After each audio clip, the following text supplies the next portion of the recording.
नमस्कार मित्रांनो, सुस्वागतम. आनंदी या मालिकेच्या आजच्या भागामध्ये अगदी मनपूर्वक मी तुमचं स्वागत करते.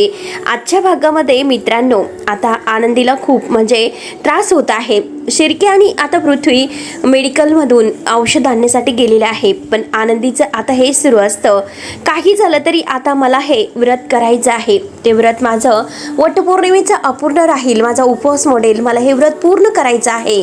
आरती आणि आबा आनंदीला समजावतात की हे बघ बाळा, अगं आता तुला तुझी काळजी घेण्याची गरज आहे. तू असं काय करतेस? आनंदी, अगं हे बघ शांत राहा, तू फक्त बोलत राहा. आनंदीला बोलत ठेवत असतात, कारण आनंदी कोमात जाऊ नये यासाठी. त्यानंतर मात्र आता युगंधर लगेच बाहेर येतो. आनंदीची ती अवस्था त्याला बघवत नसते आणि तो बाहेर येऊन मात्र आता फोन करतो. शिर्केंना विचारतो की काय, कुठे आहात तुम्ही? लवकरात लवकर या. नॅशनल मेडिकलमध्ये मिळत नसेल तर दुसऱ्या कुठेतरी मेडिकल शॉपमध्ये बघा, पण लवकरात लवकर या. आणि हे बघा, मला कारण नकोय. एकतर आनंदीची तब्येत खालावत चाललेली आहे आणि पृथ्वी कुठे आहे त्याला विचारा. तेव्हा लगेच आता शिर्के म्हणतात की अजून 1 तास लागेल. हे ऐकल्यानंतर मात्र आता लगेच युगंधरला धक्का बसतो. युगंधर म्हणतो की काय बोलतात, अजून 1 तास लागेल? बरं ठीक आहे, लवकरात लवकर या. आणि तेवढ्यात मात्र आता आरती नर्सला आवाज देते, कारण आनंदीला खूप त्रास होत असतो. आरती म्हणते की नर्स नर्स. तेवढ्यात नर्स धावतच येतात. युगंधर सुद्धा आतमध्ये येतो. अहो बघा ना आनंदीला नक्की काय होतं. आनंदी अगदी थरथर कापत आहे. ती थरथरायला लागली तेव्हा आता सगळेजण आणखीनच घाबरतात. आबा, आरती रडत आहे आणि आनंदाची ती अवस्था त्यांना बघवत नसते. आनंदी आता पायावर पाय घासत असते, कारण तिला खूप ताप भरलेला असतो. तेवढ्यात मात्र नर्स ताप चेक करतात, तर म्हणतात की अरे बापरे, म्हणजे यांचा ताप खूपच वाढलेला आहे. आता औषध देण्यासाठी अजून किती वेळ बाकी आहे?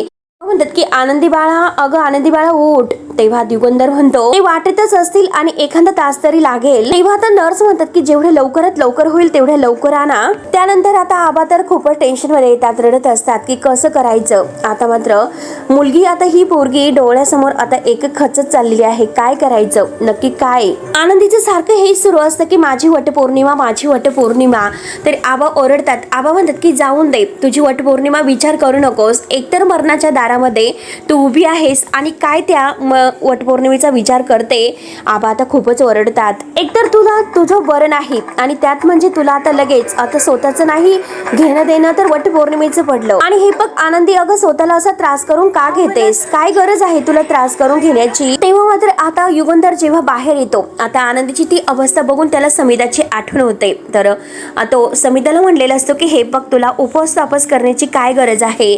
आता काही उपवास तापस करू नको, काही गरज नाही. त्यावरती मात्र आता समिधा म्हणलेली असते की हे बघा, तुम्हाला नाही कळायचं, ते एका पत्नीसाठी, एका बायकोसाठी तिच्या नवऱ्याची प्रार्थना आहे ही. आणि एक गोष्ट सांगू का तुम्हाला, की आपला खरा आनंद हा दुसऱ्याच्या आनंदातच लपलेला असतो. इतरांच्या इच्छा पूर्ण करण्यात आणि दुसऱ्यांच्या सुखामध्ये आपलं सुख पूर्ण करण्यात. आणि हे बघा, समोरच्याला जर शांतता मिळाली तर आपल्याला सुद्धा अपसुख हे सुख मिळतं. त्यामुळे हे बघा, तुम्ही मला अडवू नका, तुम्ही प्लीज मला हा उपवास करून द्या. हे समिधाचं जे वाक्य आहे तर ते सगळं काही आता म्हणजे हिला आठवतं. आणि हे बघा, तुम्हाला माझी शपथ आहे, हे सगळं काही आता युगंधरला आठवतं. तो विचार करतो आणि तेवढ्यात मात्र डॉक्टर आतमध्ये येतात. तर आबा हे डॉक्टरांना म्हणतात की मी तुमच्या पाया पडतात, परंतु काही करा, परंतु माझ्या मुलीला वाचवा. खरंच माझ्या मुलीला खूप त्रास होत आहे, तुम्ही काहीतरी करा. तर डॉक्टर म्हणतात की हे बघा, जोपर्यंत औषध येत नाही तोपर्यंत आम्ही काहीही करू शकत नाही. ऐकल्यानंतर आता सगळ्यांना आणखीन धक्का बसतो. आता आरती तर फार रडत असते आणि आबा सुद्धा. डॉक्टर म्हणतात की औषध आल्यानंतर लवकरात लवकर आम्हाला कळवा. तेव्हा आबा आणखीनच खचून जातात. त्यानंतर आता आनंदी सारखं तेच म्हणत असते की मालक साहेब, माझी वटपौर्णिमा. तेवढ्यात रडतच आबा म्हणतात की तुझं मन अजून त्या व्रतातच लपलेलं आहे. त्यामुळे मी तुला सांगतो, तुझं हे व्रत नाही पूर्ण होणार, विसरून जातो हे व्रत तुझं. तेव्हा आता युगंधर आत येतो, आबांचं बोलणं ऐकतो आणि सगळ्यांच्या समोर तो म्हणतो की हे व्रत मी पूर्ण करेल. आणि तेवढ्यात मात्र सगळेजण धक्क्याने बघतच असतात. तर आता मिताली मनात विचार करते की आनंदीसाठी बाबा हे व्रत का करतात? आणि तेवढ्याच शिल्पा आता युगंधर समोर रागाने येते आणि म्हणते की तू काय करतोस, तुला कळतं का हे सगळं कसं शक्य आहे? तेव्हा युगंधर म्हणतो की सगळं काही शक्य आहे ताई, आनंदीच्या जीवापेक्षा हे सगळं व्रत मोठं नाही. त्यामुळे प्लीज ताई, मला हे व्रत करायचं आहे केवळ आनंदीसाठी. व्रत मी पूर्ण करणारच आहे, किती काही झालं तरी. तिचं हे व्रत पौर्णिमेचं जे काही वट पौर्णिमेचं व्रत आहे मी स्वतः पूर्ण करेल. तेव्हा मितालीला तर धक्काच बसतो.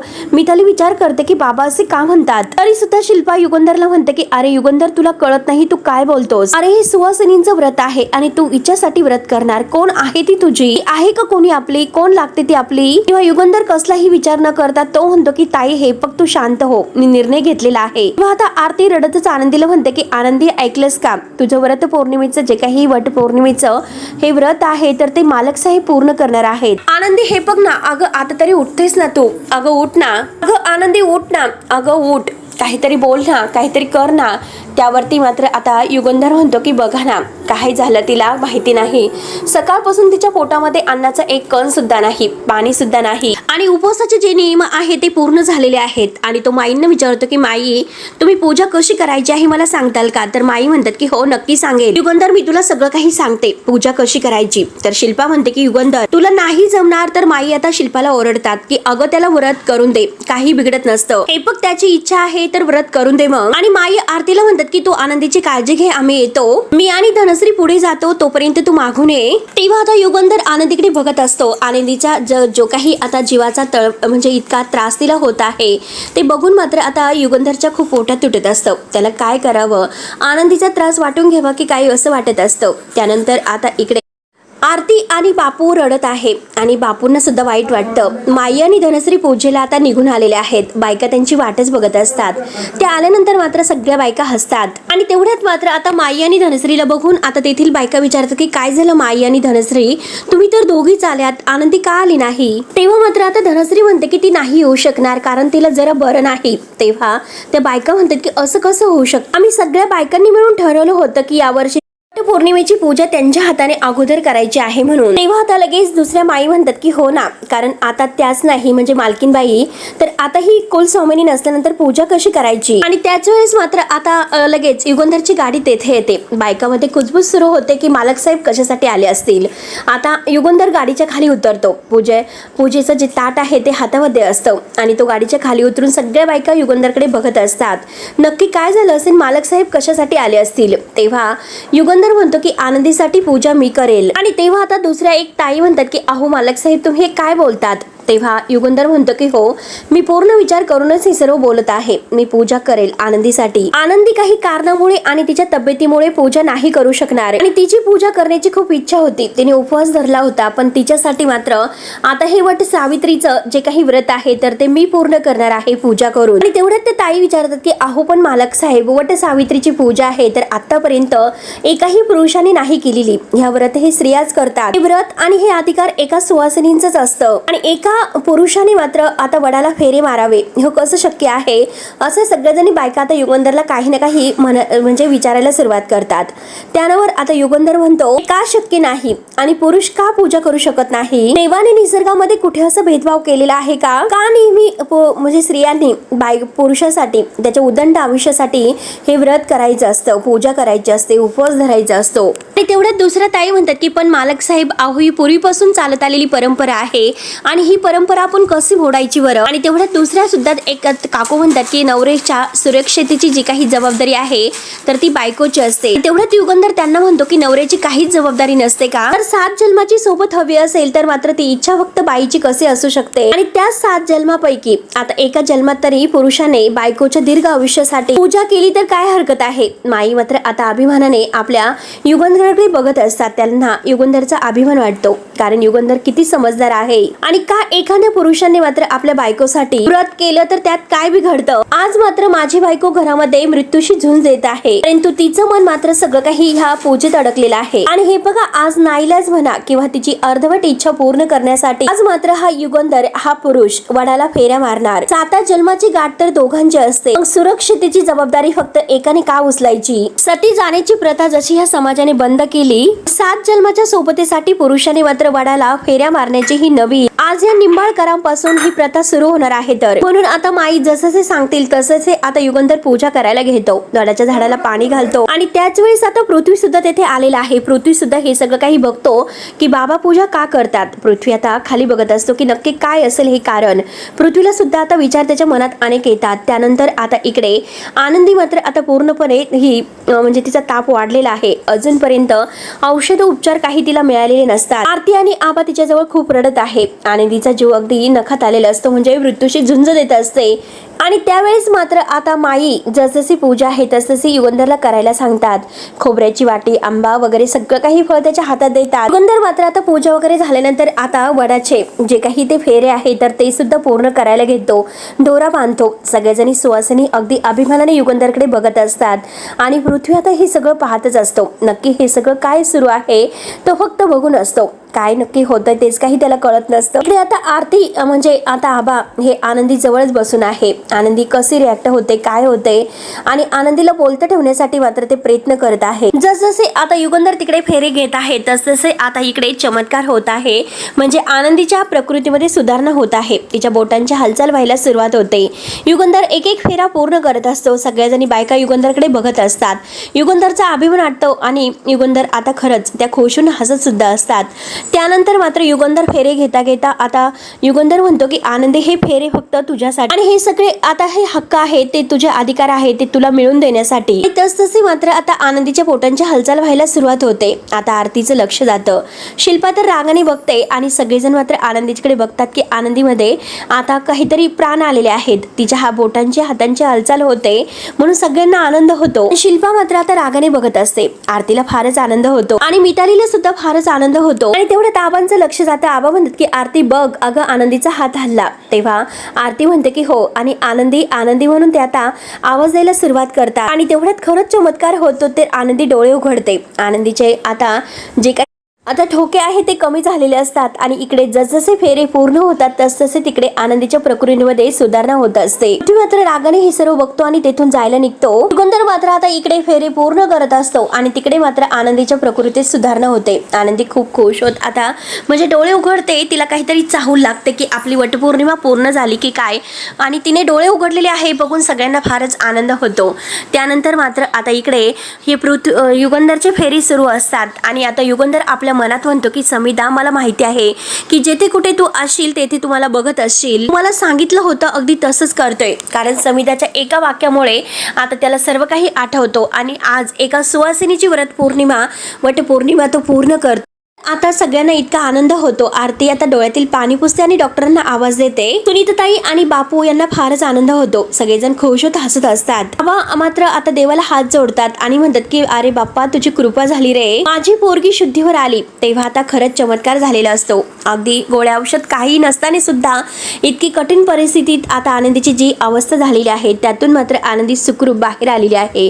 डोळे उघडते. आरती आणि आबांना फारच आनंद होतो आणि तेव्हा मात्र आता युगंधर सगळे फेरे पूर्ण करत असतो. आता इकडे आनंदी शुद्धीवर आलेली आहे आणि युगंधर जेव्हा आता हे फेरी मन लावून पूर्ण करत आहे मनामध्ये आनंदीची भावना ठेवून आणि त्याच वेळेस मात्र त्याला आनंदी समोर उभी असताना दिसते. आनंदी त्याच्याकडे बघून हसत असते. आनंदीला फार आनंद झालेला असतो की आनंदी आता आपल्या युगंधरकडे अभिमानाने बघत हसत आहे. तेव्हा आता युगंधरला हे सगळं काही दिसतं आणि तो खुश होत बघत आता आनंदीकडे बघून हसतो. आणि त्यानंतर मात्र आता आनंदी इकडे थोडीशी बरी झालेली आहे. तिला उठून बसवलं जातं.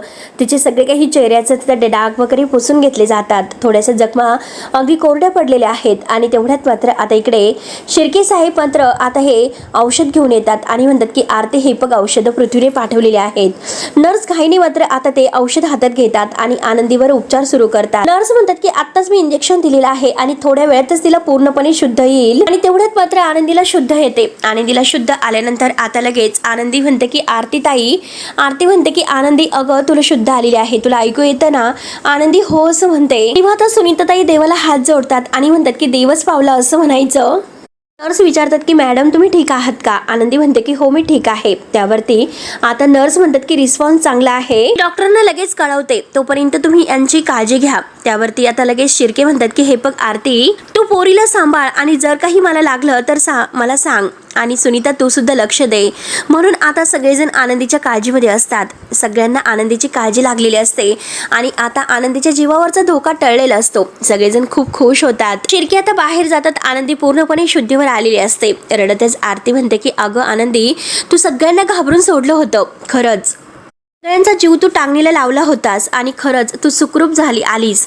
डोळे उघडले, बरं वाटलं. त्यावरती आता आनंदी रडतच विचारते की आबा कुठे आहेत? ते नीट आहेत ना? आबा कुठे आहेत आरती ताई, सांग ना. त्यावरती आता आरती रडतच म्हणते की हो, आबा सुखरूप आहेत आणि म्हणते की हे बघ ठीक आहे ते, आणि तुझ्या तब्येतीसाठी ते मंदिरात गेलेले आहे. तू शांत हो, तू काही बोलू नकोस, तुला त्रास होईल. त्यामुळे तू तुझी काळजी घे, फक्त आता आराम कर, काही आता विचारू नकोस. सगळं काही ठीक आहे, सगळं काही ठीक होईल. आणि तेवढ्यात आनंदीला मात्र आपल्या व्रताची आठवण होते. तिचं हे वट सावित्रीचं व्रत आहे, तर तिला वाटतं की ते पूर्ण नाही झालं. ती आरतीला म्हणते की माझं व्रत राहून गेलं, ते पूर्ण नाही झालं. आरतीताई मी काय करू? माझी पूजा अर्धवटच राहिली. तेव्हा लगेच आता आरती म्हणते की नाही आनंदी, काही अर्धवट वगैरे नाही राहिलेली, तुझी सगळी पूजा पूर्ण झालेली आहे. तुझी पूजा पूर्ण झाली असे जेव्हा आरती म्हणते तर आनंदी विचारते की पूर्ण झाली म्हणजे? माझी पूजा कशी पूर्ण झाली? मी तर इथेच आहे, मग कोणी माझी पूजा पूर्ण केली? तेव्हा आता आरती म्हणते की मालक साहेबांनी तुझं हे व्रत पूर्ण केलं. तुझं हे व्रत पूर्ण करू शकणार नाही हे कळल्यावर मालक साहेब स्वतः गेले आणि स्वतः मात्र आता पूजेचं सर्व काही सामान वगैरे घेऊन त्यांनी स्वतः पूजा केली आणि वडाच्या झाडाला फेऱ्या मारल्या आणि तुझी राहिलेली पूजा त्यांनी पूर्ण केली. तुझं हे व्रत पूर्ण झालं. मालक साहेबांनी हे सगळं काही तुझ्या वतीने केलं. ते ऐकून आनंदीचे डोळे भरून येतात. आनंदीला ऐकल्यानंतर आनंद तर होतोच. आनंदी म्हणते की आरतीताई तू काय बोलतेस? आरती म्हणते की बघ ना अगं, इतका समजून घेणारा, इतका प्रेम करणारा नवरा तुला मिळाला, म्हणूनच आता आबा हे मंदिरात गेले त्यांचं व्रत पूर्ण करण्यासाठी, म्हणजे त्यांचं जे नवस आहे तो पूर्ण करण्यासाठी, म्हणजे फेडण्यासाठी गेलेले आहेत. तेव्हा आता आनंदी रडतच म्हणते की मालक साहेबांनी हे करायला नव्हतं पाहिजे. आरती विचारते की अगं पण का? तेव्हा आता आनंदी परत रडत असते आणि म्हणते की अगं आरतीताई, तुला कळतं का, घरातील मुलांनी किंवा इतर कोणी मात्र मालक साहेबांना वडाच्या फेऱ्या घालताना जर बघितलं तर त्यांना काय वाटेल? आणि मला आता काही झालं तरी मालक साहेबांना थांबवायला हवं. म्हणून आनंदी लगेच उठायला जाते, परंतु डोक्याला जास्त लागल्यामुळे तिला त्रास होत असतो. आरती आणि सुनीताताई आनंदीला समजवण्याचा प्रयत्न करत आहे की आनंदीताई स्वतःला सावरा, आणि आरती मात्र आनंदीला धरून पुन्हा खाली बसवते आणि म्हणते की वेळ लागलंस का तुला? एकतर तुला इतका त्रास होतो तरी सुद्धा तू का धडपड करतेस? अगं आनंदीताई, तुला कळतं का डोक्याला चांगला मार बसलेला आहे आणि तरी सुद्धा तुझी धडपड सुरूच आहे. आणि तू आता आराम कर, स्वतःची काळजी घे, कुठेही जाऊ नकोस. आणि बघ, तर आनंदी ऐकायला तयारच नसते. आनंदी म्हणते की काही झालं तरी मला मालक साहेबांना भेटलंच पाहिजे. तेव्हा आता आरती म्हणते की नाही, मी मालक साहेब कुठे आहे बघते, परंतु तू इकडून कुठेही हलायचं नाही, इथेच बसून आराम करायचा. आणि आता आरती ही सुनीताताईंना म्हणते की तुम्ही आनंदीच्या जवळ थांबा, तिची काळजी घ्या, तिच्यावर लक्ष ठेवा, तोपर्यंत मी आलेच.